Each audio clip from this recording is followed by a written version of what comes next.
दुनिया का नया 8वां बरआज़म दरियाफ्त आपके ख्याल में मौजूदा दौर में जमीन कितने बरआज़मों पर मुश्तमिल है? 7। एक बार फिर सोच लें, क्योंकि अब इस फहरिस्त में एक और बरआज़म भी शामिल होने जा रहा है। जी हाँ, हम स्कूल के जमाने से यही पढ़ते सुनते आ रहे हैं कि जमीन के 7 बरआज़म है और नक्शे पर भी 7 ही बरआज़म है। लेकिन जिस तरह हमसे बहुत से हकायक छुपाए जाते हैं, इसी तरह हम इंसानों से ये 8वां बरआज़म भी छुपाया गया। लेकिन अब ये बरआज़म सामने आ चुका है। इस 8वें बरआज़म का नाम ज़ेलैंडिया है, जो कि एक बहुत बड़ा जमीन का टुकड़ा है जो बहरुल काहिल के जनूब मगरब में पानियों के नीचे मौजूद है। लेकिन ये बरआज़म शायद मुकम्मल तौर पर आपके लिए नया नहीं है। आपने उन बुलंद पहाड़ियों के बारे में जरूर सुना होगा जो ज्यादा तो पानी के नीचे है, लेकिन थोड़ी सी सतह समंदर से ऊपर मौजूद है, जिसको न्यूजीलैंड कहा जाता है। साइंसदानों का कहना है कि ये अब बरआज़म की हैसियत हासिल करने के लिए कामयाब हो चुका है। साइंसदानों ने नया बरआज़म दरियाफ्त किया जो न्यूजीलैंड और न्यू कैलेडोनिया जैसे छोटे जजायर से मिलकर बनता है। इससे पहले जमीन का ये टुकड़ा नजरों से ओझल था।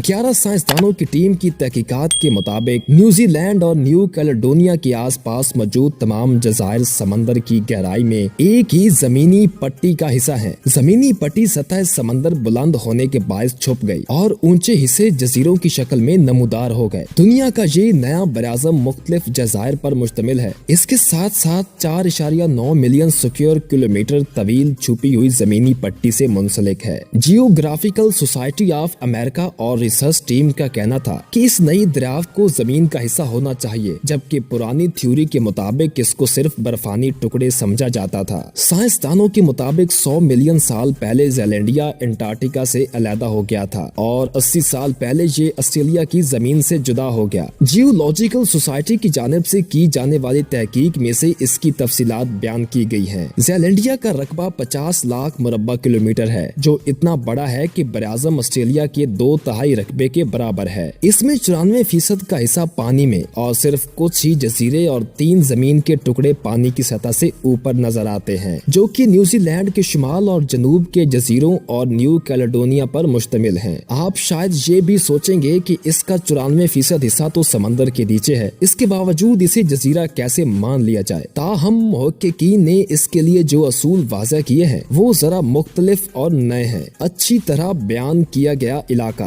आम समंदर की तह से मोटी तह, इर्द गिर्द के इलाके से बुलंदी पर मुख्तलिफ अर्जियाती साख, तो इन खसूसियात के मालिक किसी भी खित्ते को जजीरे की हैसियत हासिल हो जाती है। इस आर्टिकल के मरकजी लिखारी निक मोर्टिमर का कहना था कि साइंसदान इस बरआज़म पर कई साल तक तहकीक करते रहे हैं, फिर जाकर कहीं वो इस नतीजे पर पहुंचे। लेकिन यहाँ एक दिलचस्प सवाल ये भी है कि क्या किताबें लिखने वाले अब एक बार फिर परेशान नहीं होंगे, क्योंकि कुछ ही बरस पहले प्लूटो को सियारों की फहरिस्त से निकाल दिया गया था और अब 7 की बजाय 8वां बरआज़म भी आ गया। और अब इस 8वें बरआज़म को बाकायदा तौर पर बरआज़म तस्लीम करने की बाज गज़िश्त भी सुनाई दे रही है। हकीकत यह है कि रस्मी तौर पर कोई भी ऐसा साइंसी इदारा मौजूद नहीं है जो बरआज़मों को शनाख्त दे सके। इसलिए ये मुस्तकबिल की तहकीक से ही मुमकिन हो सकेगा कि शायद एक दिन हम 7 की बजाय 8 बरआज़मों के बारे में पढ़ रहे होंगे।